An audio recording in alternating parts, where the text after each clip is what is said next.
So here we are at Civilization or Chaos, continuing the appendix. Title is Muhammad, referring back to page 70 in chapter 4. Muhammad, born AD 570 and died AD 632.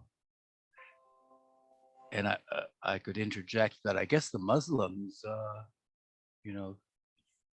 say he was born in, what would they say? I guess they'd say before Muhammad. I don't know.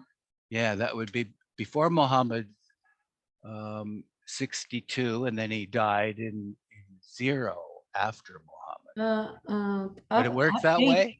AD is after That's, Dios, no? Is a Dios in isn't Latin? that, isn't it? Latin? Oh, Sí, I pues, don't sí, know. debe ser en el calendario En Islamic. el calendar, in the Right, no, we don't know for the Islamic calendar what they use. We don't know. Oh, well. Isn't AD Anno Domini? Isn't that what Christians use? Yeah, exactly. Which means Domini means God, I guess. Right. Yes, after Yeah. God. So, Yeah. well, Muhammad was after who? After Christ. Jesus. after Christ. Yeah. Oh, right. Muhammad was after Christ. So this fits. This was 570 years after Jesus. Yeah. Yeah. Because it's Anno Domini, yes. So continuing, he began to realize the self or God at the age of 40. This experience was described as the first revelation through Gabriel, but the mirage or final realization of the self was achieved later between the age of 49 and 52. The name of his master was not disclosed. After the announcement that he was a prophet of God, he immediately came up against the vested interests of the mosques or temples. His life was endangered and his followers persecuted and tortured. His flight from Mecca took place at the height of the persecutions in AD 622. Muhammad later re-entered Mecca as conqueror, accompanied by 10,000 Muslims without any bloodshed in AD 630. So 8 years later, he had 10,000 disciples and became its virtual ruler. In the Prophet's time, Arabia was an incredibly barbarous country, far more so than it is now. Girl babies were thrown into burning pits amidst the applause of their relatives. Women had no legal status at all. And in parentheses, they have not much now, since they are still bought and sold like slaves. At the time of Muhammad,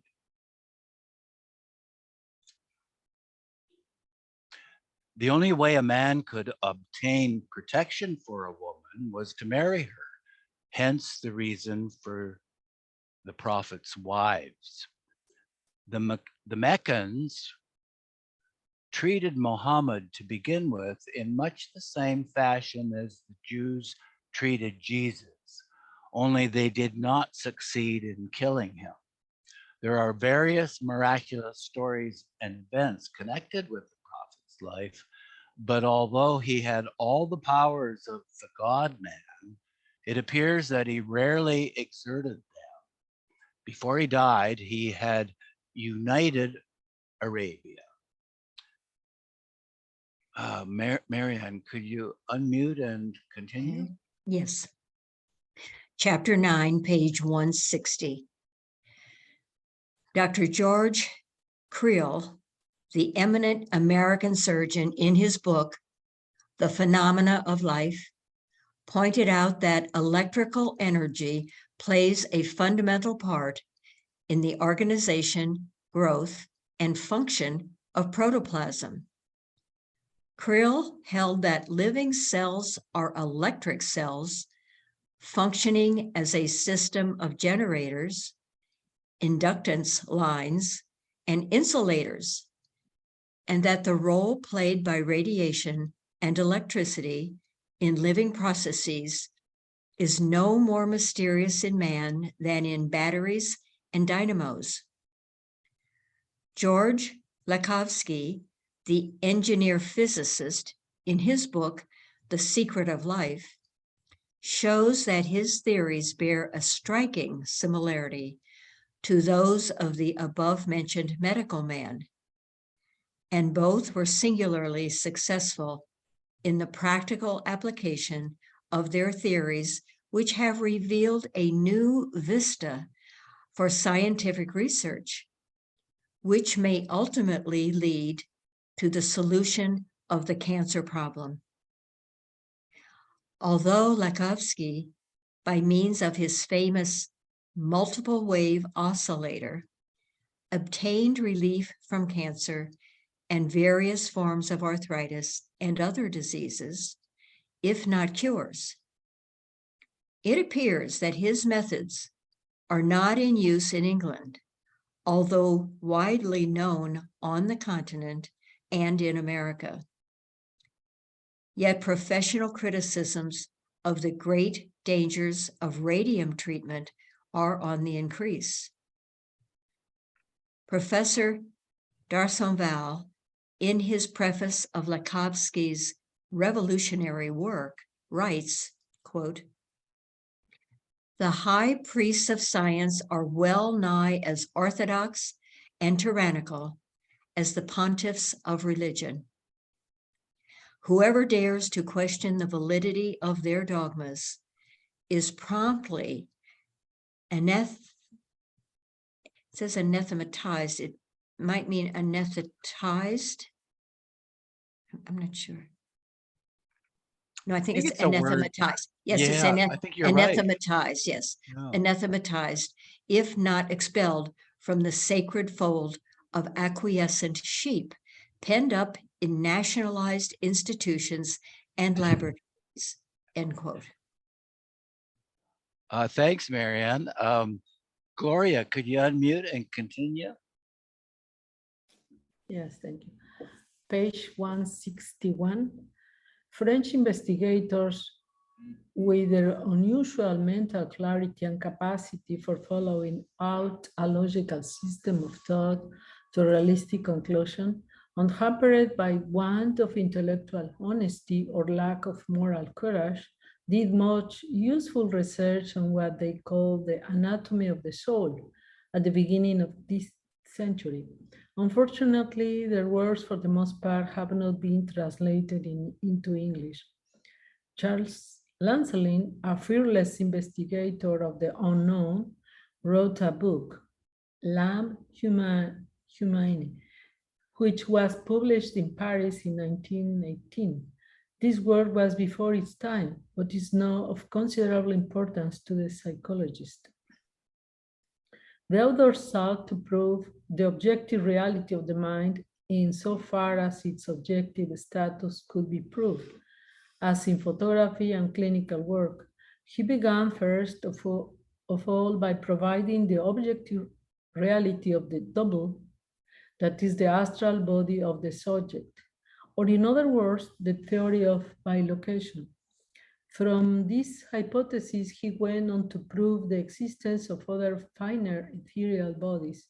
Lancelin and his researchers, by means of experimental studies in psychophysiology, sought to obtain data on the substance and properties of the mind, its organic biology, its anatomy, its material elements, and general chemical and physical properties. In this work, he was assisted by Madame Lambert, a most remarkable, sensitive, whose daring self-sacrifice for the sake of science puts her on the level of the greatest explorers into the unknown spheres of existence. She allowed Lancelin to magnetize her into her different bodies or forms, pushing her even higher into the realms of superconsciousness. While in these trance-like conditions, she was able to describe to Lancelin what she saw. It seemed that differently formed light symbolically marked each new ascent into a higher sphere. Sometimes she would be almost blinded by the brilliance of the white light. She would become terribly afraid and implore Lancelin to wake her up and bring her back to normal consciousness, for she was always in great fear that during these expeditions to the higher levels of the spirit, she might be unable to descend again to her normal physical vehicle, her body. Lancelin's work, therefore, was of an exceedingly dangerous nature, for had he made the slightest mistake, he would have killed her. The quote, silver cord, end quote, attaching the subject to her various bodies might have become ruptured in the process. For as we know, death is always caused by the breaking of the cord, which keeps the ego and its various bodies on rapport with one another. Such hazardous and difficult work had never before been tried, and Lancelin would sometimes find it exceedingly hard to, quote, pull her down to earth, end quote. For once the spirit has risen so high, it's always loved to come down again to its physical habitat. Thanks, Gloria. Miguel, could you continue? Oh dear, I hit the wrong button.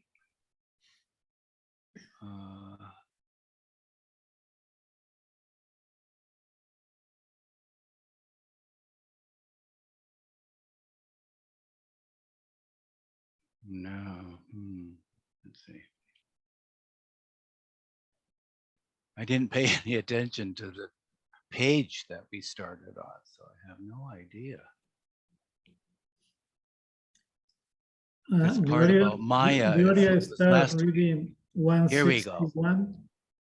Yeah. Oh, here we go. Good. Right. Yeah. So We she found started there. Mhm.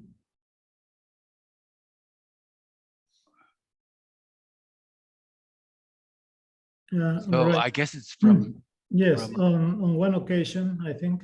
Mhm. On one occasion, Lancelin asked Madame Lambert what will happen to her should he fail to reintegrate and reconstitute her back to her normal vehicle and home, the physical body. She replied that should the spirit refuse to return to his body, the physical vehicle will be bereft of control by the ego and will take on the appearance of an idiot and eventually die. In other words, she will be unable to get back into her body. In these excursions, she seems sometimes to have gone to the very limit, for when urged to go still farther, she will cry, Mes il nea plus rien, puisque non sume ambot da me, or something along those lines in French. But there is no more anything. We have come to the end of the soul. In parentheses. On other occasions, she will say that there was Rienkel spirit, nothing but a spirit, in parentheses. Has she, like the yogis, traversed to the regions where pure spirit, freed from all material's properties, began? I have touched on the French investigators' amazing experiments because Madame Lambert's remarks concerning the fate of her body and her fear of the spirit's refusal to come down again back into it are in some manner analogous to the psychology of the masks. Next section is Karma, chapter 10, page 173. It is not possible to go into details concerning life in the hereafter, for it raises too many issues, and many volumes have already been written on this subject. The churches prepare one for heaven or hell, but there is no death. The continuity of life cannot be destroyed. Such states are but illusory dreams of the ego, which has not yet transcended the domain of Maya. Therefore, has not arrived at the end of its journey through creation and obtained liberation from the round of births and deaths. Much of the borderland, in quotes, troubles can be explained easily enough, because those who have passed the threshold of death without being aware of their transition from the earth sphere are liable to get into difficulties because their consciousness is unable to adapt itself to the new surroundings. Many cases of insanity and obsession are due to those who have passed on, not having realized this fact, and becoming entangled in the aura of a living person. See Dr. Carl Wickland's book, 40 Years Amongst the Dead.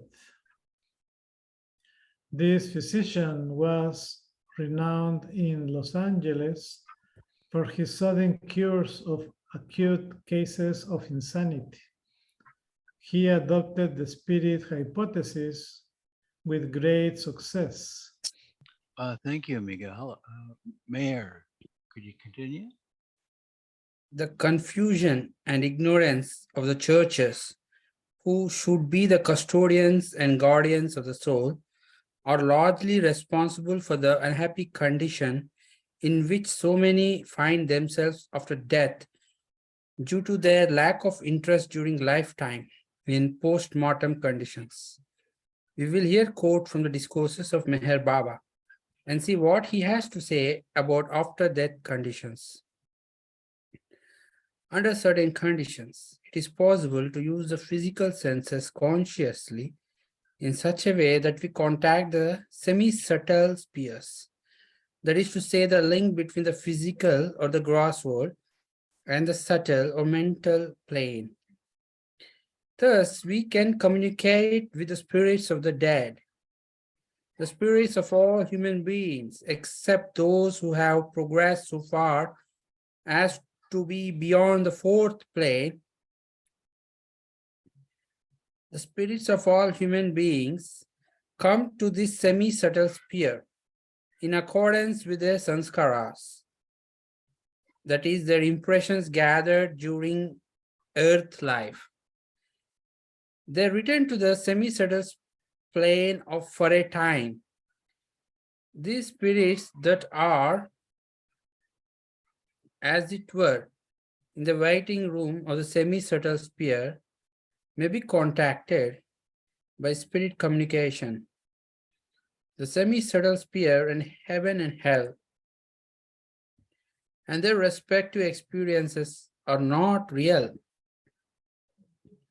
They are subtle enjoyments and miseries experienced through the subtle organs of the subtle body.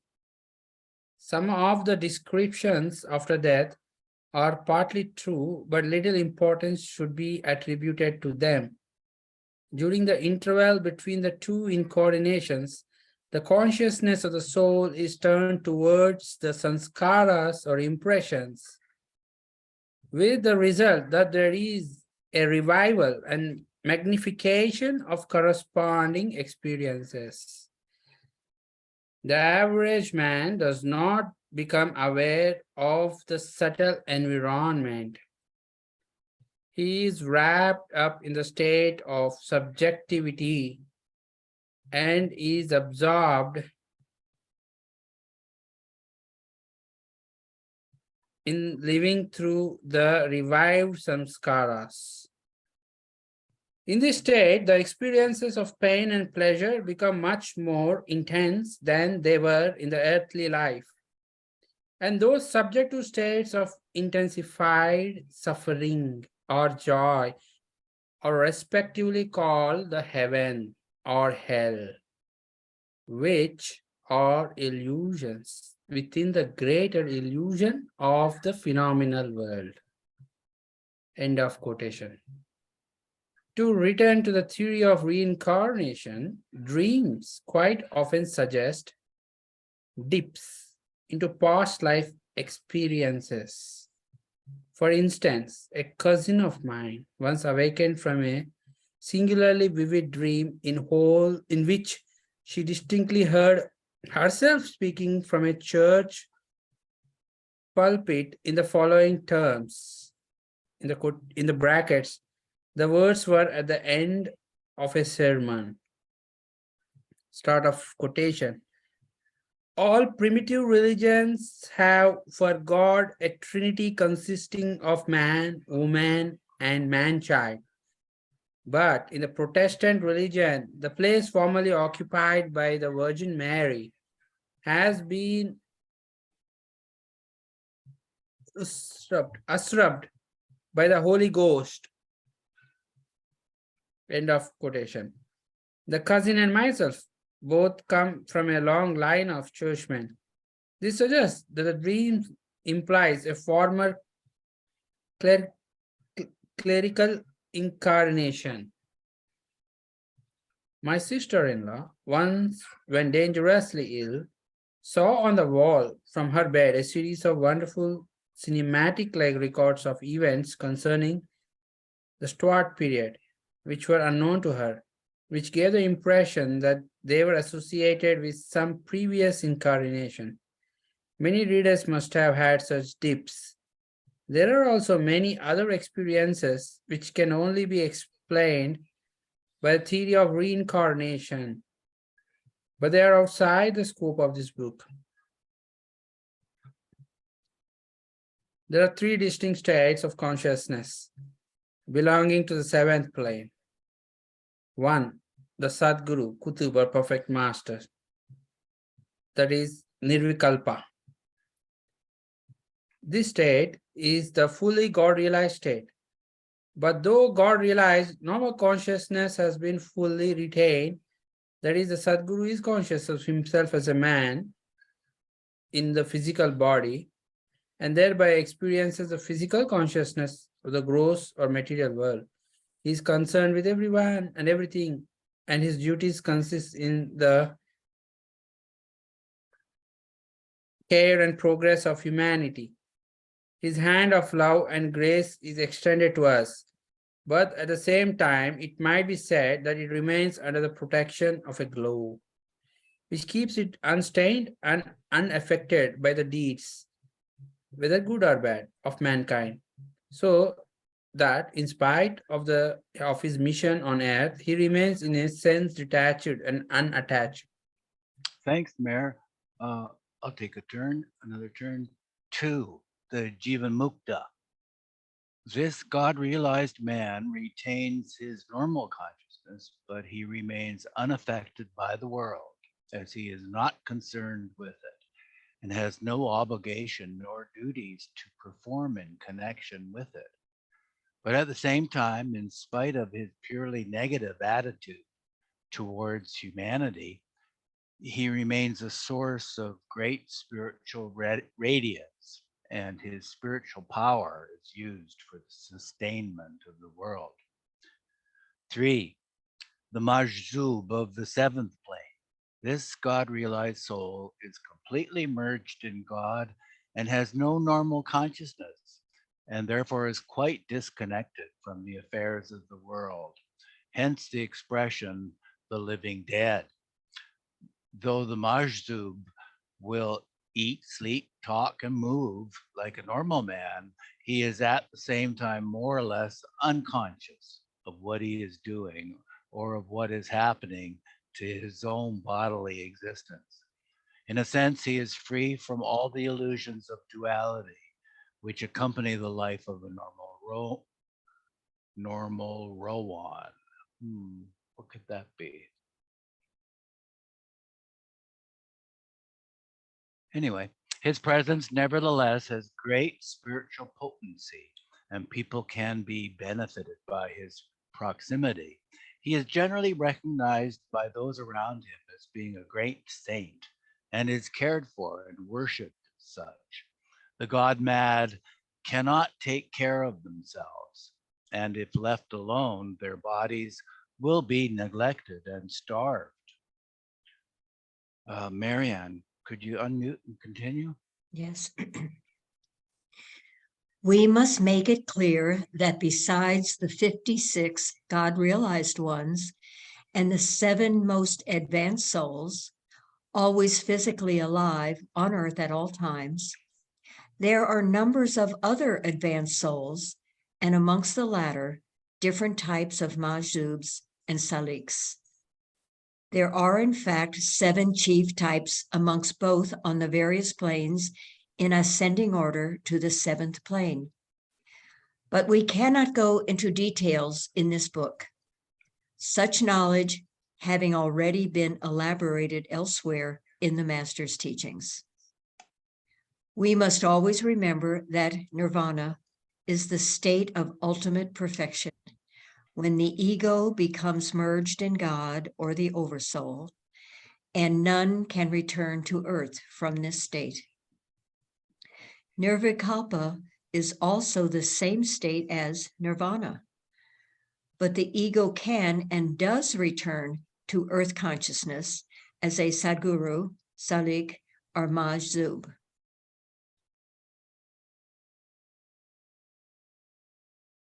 And then there's a chart of a glossary. Now, what shall I do with this? Let's see. This is a glossary, and this is a few terms in Eastern metaphysics. Shall I read that? No, sure. Okay. There are 3 columns, and the first is mystic, and the second is Vedantic and Sufi, and those are in the 3 different languages appropriate for each area. So I'll read the mystic first, God, and then Vedantic, and then Sufi. Gods beyond, Paratpar, Gaibul Chaib. Then beyond state, Parabrahma, Warao Wara. God in beyond state, Paramatma, Allah. And remember, this is mystic, then Vedantic, and then Sufi. So the mystic of power, knowledge, and bliss. Then Shakti, Ginyan, Anand.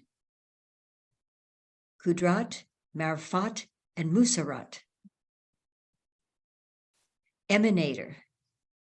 Next is Brahma and Afridgar. Sustainer, Vishnu, Parwardigar. Thanks, Marianne. I think we're nearing the end, so let's give Mara another chance to read.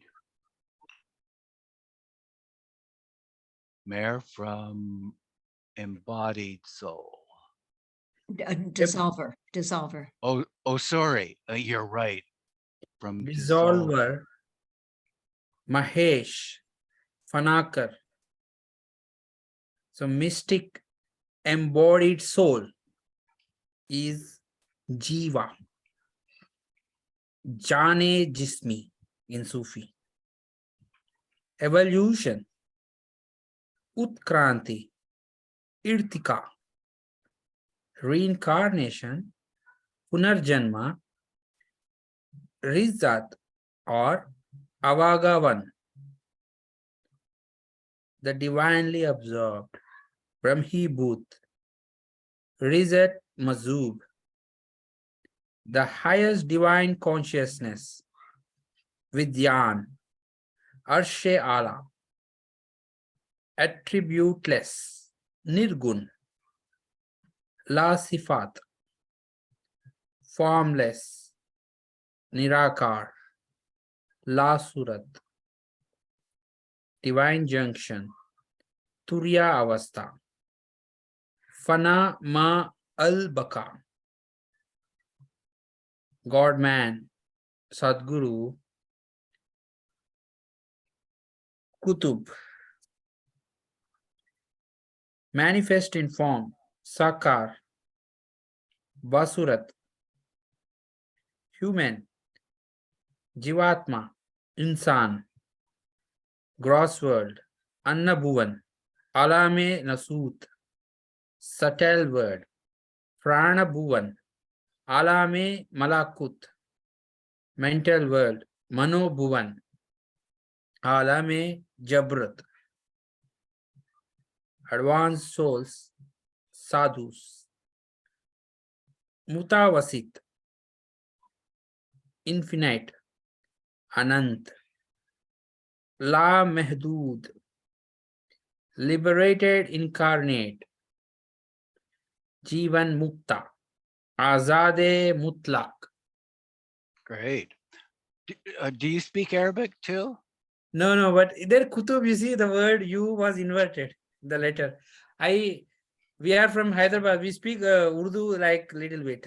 It's kind of Arabic, but I can recognize some words. Yeah, Urdu, you faked the Arabic. Great. Sounded very impressive. So this last page is a register of editorial alterations, which I guess means it's the mistakes, the typos in this book. oh, is there the Kutub in the end then? Kutub.